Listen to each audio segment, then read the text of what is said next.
Buletin 1.30 bersama saya Hazin Hussein. Paparan hari ini, rusuhan di tapak kuil Sri Mahamariamman, 4 lagi ditahan.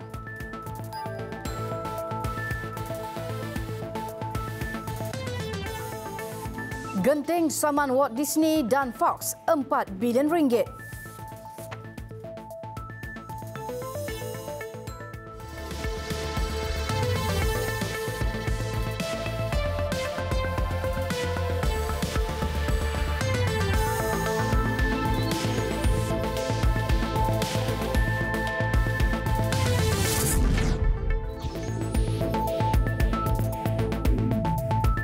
Assalamualaikum dan salam sejahtera. Polis menahan 4 lagi individu yang disyaki terlibat dalam insiden rusuhan di tapak kuil Sri Mahamariamman Devastanam USJ25 Putra Heights Subang Jaya pagi semalam. Ketua Polis Selangor Datuk Mazlan Mansor berkata, 2 ditahan lewat petang semalam manakala 2 lagi awal pagi tadi. Orang yang baru tu semua lelaki atau ada perempuan ke? Semua lelaki. 2 lelaki yang sebelum ini, yang pagi tadi kita dapat 2 lagi, 21 semuanya, 2 lelaki ini. The last one tu, 2 lelaki itu dia memiliki senjata dalam kenderaan dia. Tidak dapat memberi penjelasan yang betul, kita melakukan tangkapan. Tahu senjata ni siapa tu? Pistol ke? Parang.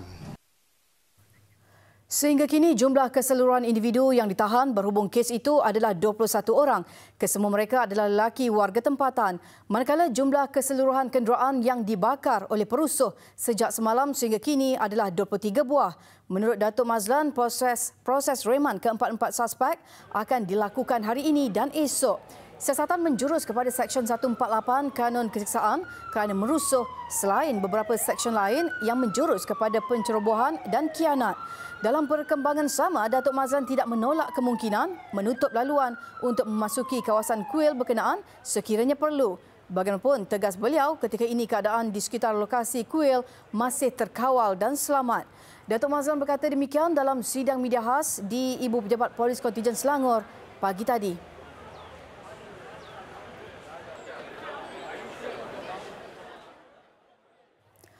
Sementara itu, kerja-kerja pengalihan kenderaan dan pembersihan jalan akibat rusuhan di kuil Sri Mahamariamman Devastanam Seafields Subang Jaya sedang giat dijalankan pagi tadi. Dan setakat ini keadaan dilaporkan terkawal dengan pihak polis meningkatkan kawalan di sekitar kawasan kejadian. Untuk butiran lanjut, kita terus sahaja bersama Siti Khadijah Jaafar di lokasi. Silakan Siti.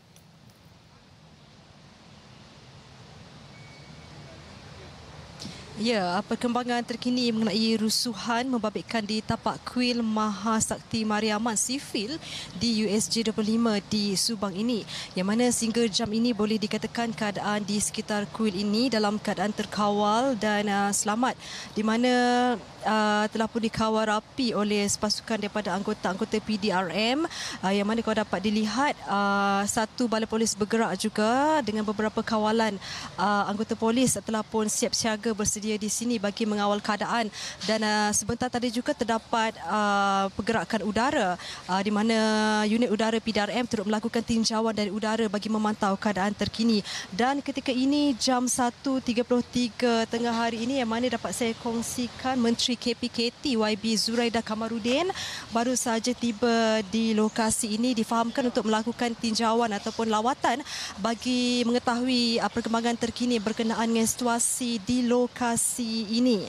Dan untuk pengetahuan anda, ketika ini di belakang ni YB Zuraidah sedang melakukan tinjauan melihat beberapa buah kenderaan yang terjejas ataupun terbakar oleh para perusuh sejak daripada awal pagi tadi.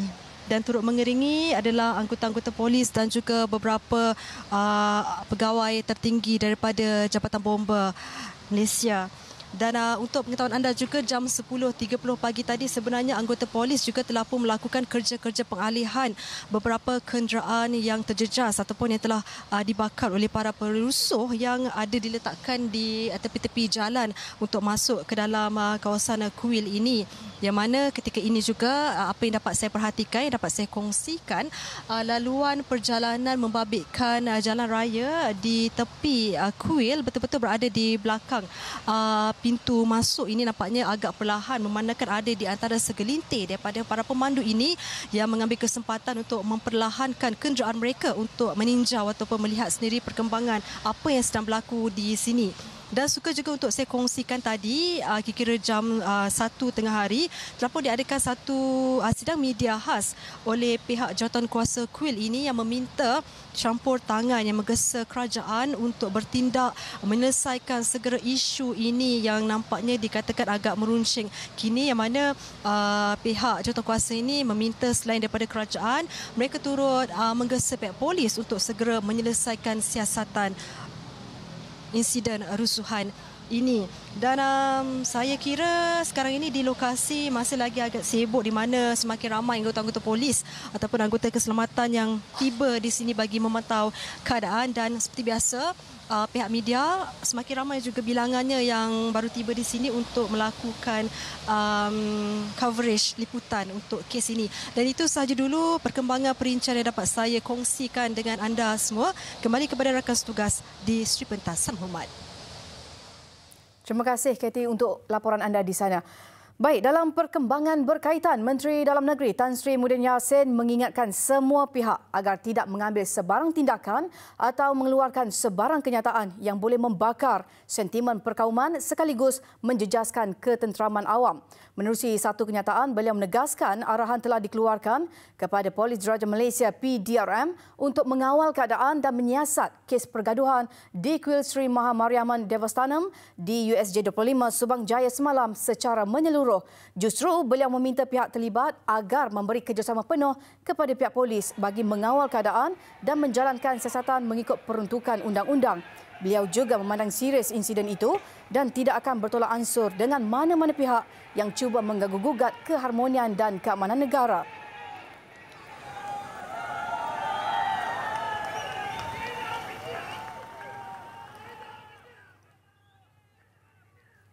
Walt Disney dan 21st Century Fox Inc. disaman lebih 419 bilion ringgit semalam oleh Genting Malaysia Berhad atas tuduhan melanggar kontrak berkaitan pembinaan taman tema dengan jenama Fox. Menurut Genting, penyesalan penjual memaksa Fox dengan bantuan Disney melanggar kontrak dimeterai pada 2013 bersama Fox Entertainment Group untuk memberi lesen kepada Fox World membina pertambahan kepada kompleks Resort World Genting. Saman berkenaan difailkan di Mahkamah Daerah Los Angeles ketika Disney sedang bersiap sedia menyempurnakan pembelian aset Fox bernilai 298 bilion ringgit yang dijangka selesai menjelang suku tahun pertama 2019. Genting berkata masalah bermula apabila Fox merancang penangguhan beberapa tahun untuk memaksa kontrak berkenaan menjalani rundingan semula. Menurut aduan itu, Disney adalah pihak yang membuat keputusan dan mahu menamatkan kontrak terbabit kerana kerjasama dengan syarikat perjudian itu tidak memenuhi strategi mesra keluarga jenama berkenaan. Genting turut memaklumkan Fox mengeluarkan notis tindakan dengan harapan dapat menamatkan kontrak dan ia konsisten dengan hasrat Disney mahu mematikan perjanjian itu demi faedah sendiri. Genting sebelum ini membuat pelaburan berjumlah lebih 3.1 bilion ringgit di dalam syarikat Fox World.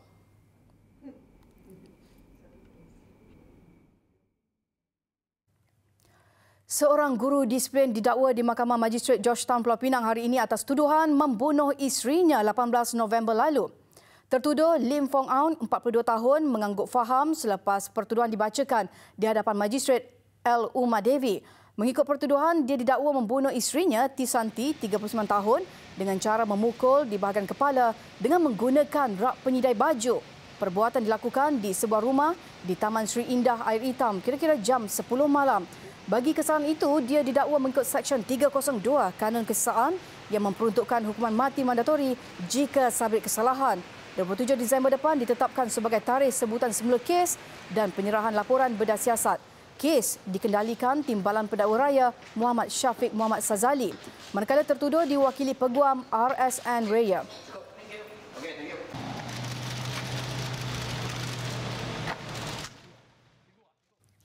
Bekas Naib Chancellor Universiti Pendidikan Sultan Idris UPSI, Profesor Datuk Dr. Zakaria Kasa didakwa di Mahkamah Session Ipoh Perak atas dua pertuduhan salah guna kuasa, iaitu melantik anak dan menantunya ke dua jawatan di universiti itu 4 tahun lalu. Dia bagaimanapun mengaku tidak bersalah dan minta dibicarakan di hadapan Hakim S. Indra Nehru. Bagi pertuduhan pertama, dia didakwa sebagai pegawai badan awam iaitu Naib Chancellor di UPSI merangkap pengerusi mesyuarat pengurusan eksekutif pada 8 Oktober 2014 menggunakan jawatannya dalam membuat keputusan untuk meluluskan anaknya ke lantikan kontrak bagi jawatan jurutera awam. Pertuduhan kedua pula dia didakwa melakukan kesalahan sama iaitu terbabit dalam keputusan meluluskan menantunya untuk dilantik sebagai calon simpanan 2 bagi jawatan juruteknik secara kontrak. Dia didakwa mengikut Seksyen 23 Akta SPRM 2009. Jaminan ditetapkan sebanyak RM15,000 dengan seorang penjamin. Dia diturut diarah melantik peguam bagi pengurusan kes yang ditetapkan pada 7 Disember depan.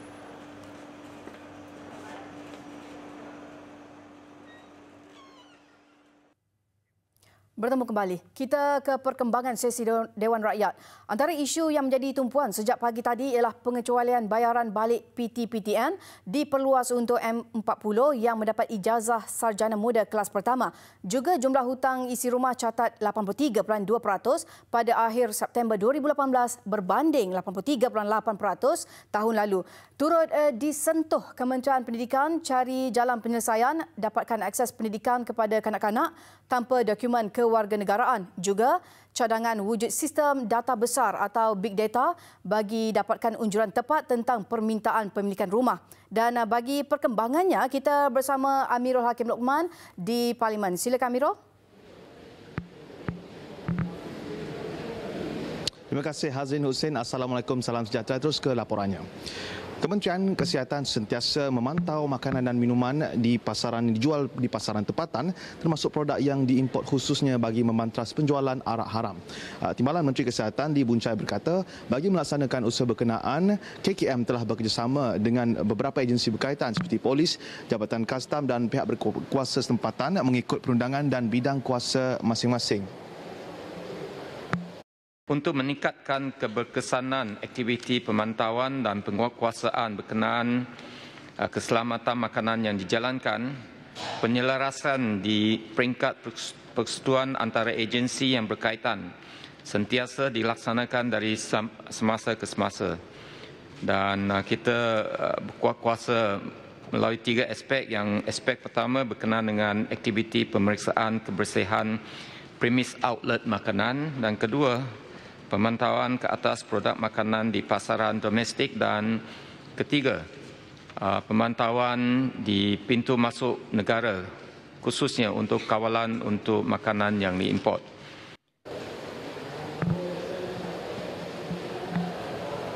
Sehingga September 2018, sebanyak 369,294 pemeriksaan ke atas premis makanan termasuk yang berada di dalam kawasan pihak berkuasa tempatan telah dijalankan. Daripada jumlah itu, 6,666 ataupun 1.8% daripadanya telah dikenakan tindakan penutupan di bawah Seksyen 11 Akta Makanan 1983 kerana tidak mematuhi tahap kebersihan yang ditetapkan.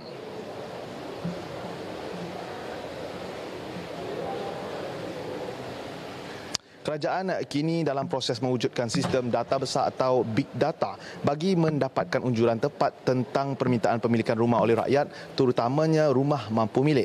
Menteri Perumahan dan Kerajaan Tempatan Zuraida Kamaluddin berkata, dengan kewujudan sistem itu, masalah lambakan rumah di mana jumlah rumah dibina adalah lebih banyak daripada permintaan tidak akan berulang. Adakah segala usaha-usaha untuk mewujudkan rumah mampu milik yang ini dikumpulkan di bawah satu kementerian dan akan diteruskan? Satu lagi ialah berapa jumlah hasrat kerajaan untuk mewujudkan rumah mampu milik ini?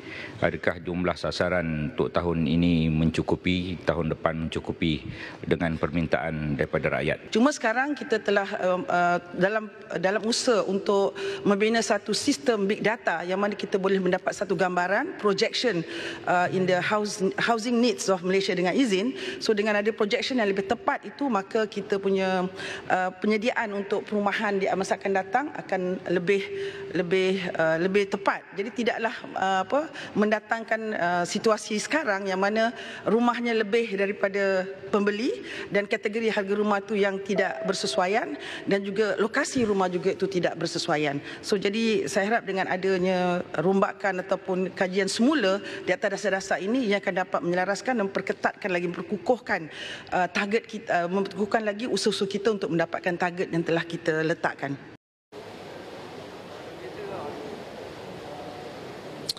Selain itu, beliau juga yakin sasaran kerajaan untuk membina 1 juta rumah mampu milik dalam tempoh 10 tahun atau 100,000 unit dalam masa setahun seperti disenaraikan dalam Manifesto Pakatan Harapan dapat dicapai. Ini berdasarkan peruntukan sedia ada, jumlah projek yang sedang berjalan serta kerjasama di antara kerajaan persekutuan dan kerajaan negeri dalam menyediakan rumah mampu milik.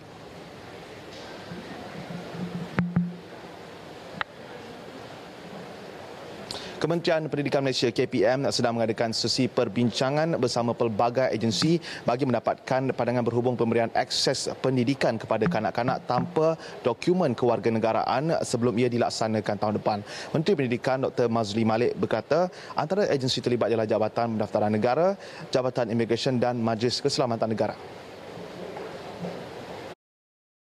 Menerusi sesi libat urus berkenaan, KPM menjangkakan akan memperolehi maklumat dan senario sebenar berhubung isu akses pendidikan bagi golongan kanak-kanak tersebut yang berlaku di negeri-negeri yang terbabit.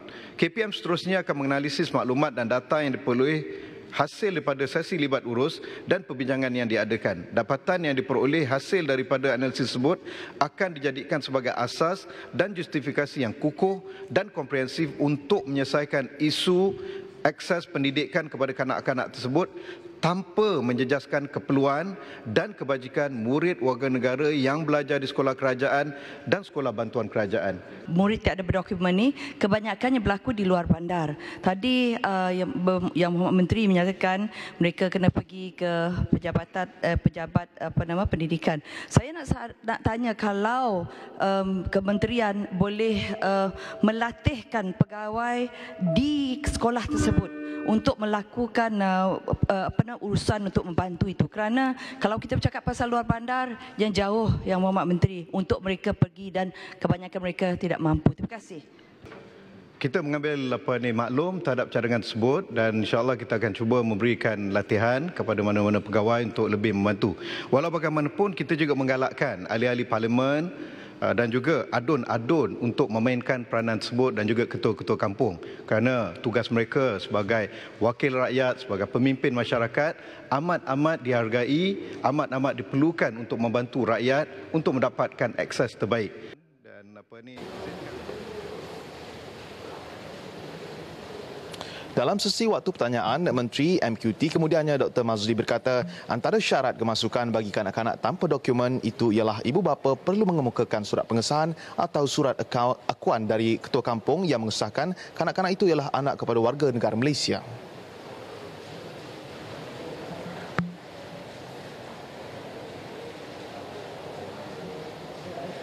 Dalam pada itu, Dewan Rakyat dimaklumkan pelajar dari golongan isi rumah berpendapatan pertengahan M40 yang mendapat ijazah sarjana muda kelas pertama akan turut diberikan pengecualian bayaran pinjaman PTPTN.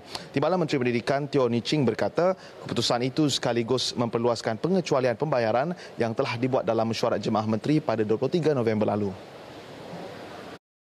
Sama ada pihak Kementerian Pendidikan berhasrat untuk mempertimbangkan supaya sekurang-kurangnya pengecualian pembayaran balik untuk belajar-belajar kelas pertama ini dikekalkan untuk kesemua mereka yang mendapat sijil sarjana muda kelas pertama, sekurang-kurangnya untuk belajar-belajar di IPTA.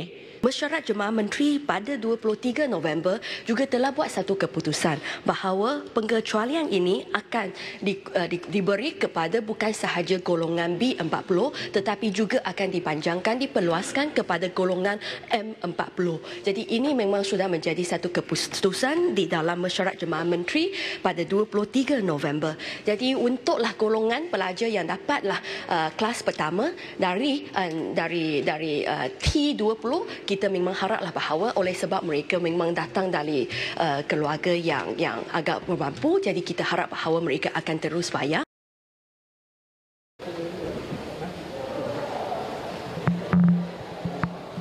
Ketika pembentangan Belanjawan 2019 yang lalu, Menteri Kewangan Lim Guan Eng mengumumkan potongan pinjaman PTPTN hanya akan dilaksanakan kepada pelajar dari isi rumah yang berpendapatan rendah atau B40 yang mendapat keputusan kelas pertama. Selain itu, dia turut mengumumkan potongan gaji berjadual sebanyak 2% atau RM40 akan dibuat ke atas peminjam yang berpendapatan RM2,000 sebulan. Statistik menunjukkan sehingga Oktober lalu sejumlah 53,113 peminjam diluluskan pengecualian bayaran balik pinjaman PTPTN. Manakala bagi kutipan bayaran balik pinjaman dari bulan Jun hingga September, PTPTN menerima sejumlah RM817.75 juta.